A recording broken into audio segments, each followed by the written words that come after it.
ढीले पड़ने लगे विजय सिन्हा के तेवर, सीईओ और राजस्व कर्मियों के साथ काम पर लौटने की फिर की अपील।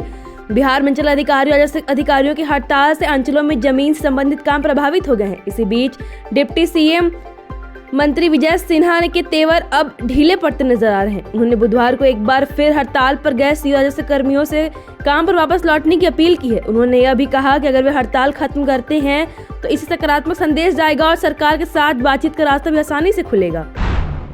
निजी सरकार किराए पर ले रही 7 सीटर हेलीकॉप्टर। बिहार सरकार की एक 7 सीटर हेलीकॉप्टर लीज पर लेने जा रही है। मासिक किराए पर उड़न खटोले के लिए सिविल विमानन विभाग से कंपनियों को आमंत्रित किया गया है। 1 अप्रैल 2026 से नया हेलीकॉप्टर बिहार में आ जाएगा। बिहार में बिखरा विपक्ष, हम की भविष्यवाणी।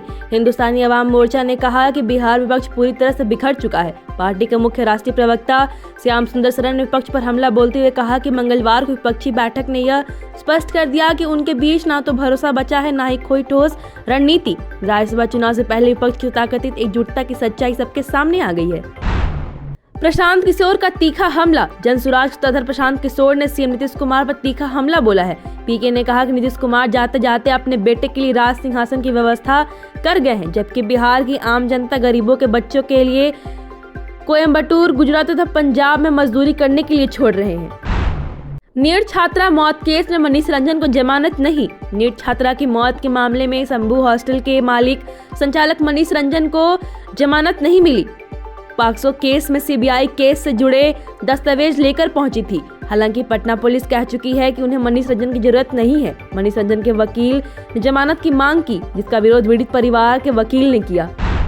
हम दवा देंगे आपको बढ़िया, हाई एंटीबायोटिक। ललन सिंह ने किया प्रहार। ललन सिंह ने भाषण के दौरान जब विपक्ष ने शोर मचाना शुरू किया तो ललन सिंह ने सीधे तौर पर हमला करते हुए कहा, बैठिए, आपको बता देंगे, आपकी बीमारी डॉक्टर ने पकड़ ली है और अब आपको हाई एंटीबायोटिक दवा दी जाएगी।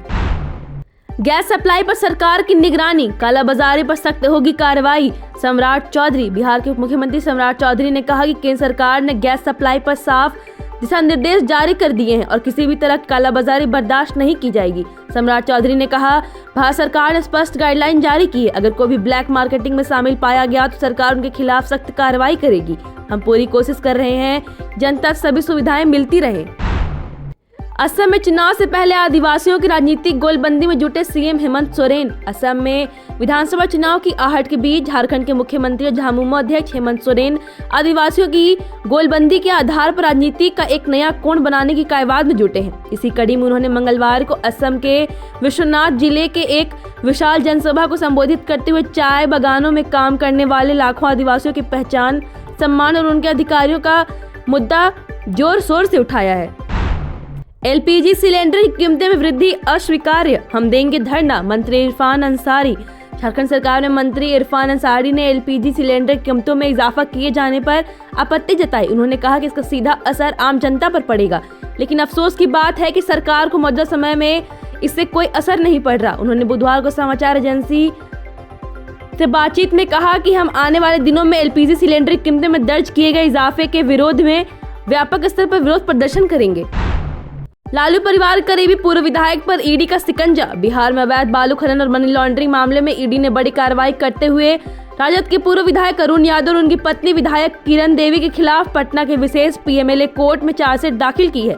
लालू प्रसाद यादव के करीबी माने जाने वाले इस परिवार पर करोड़ों रुपए की आपराधिक कमाई को विभिन्न कंपनियों और संपत्तियों में खपाने का आरोप है। Thank you so much for watching this video. Don't forget to like, comment, share and subscribe.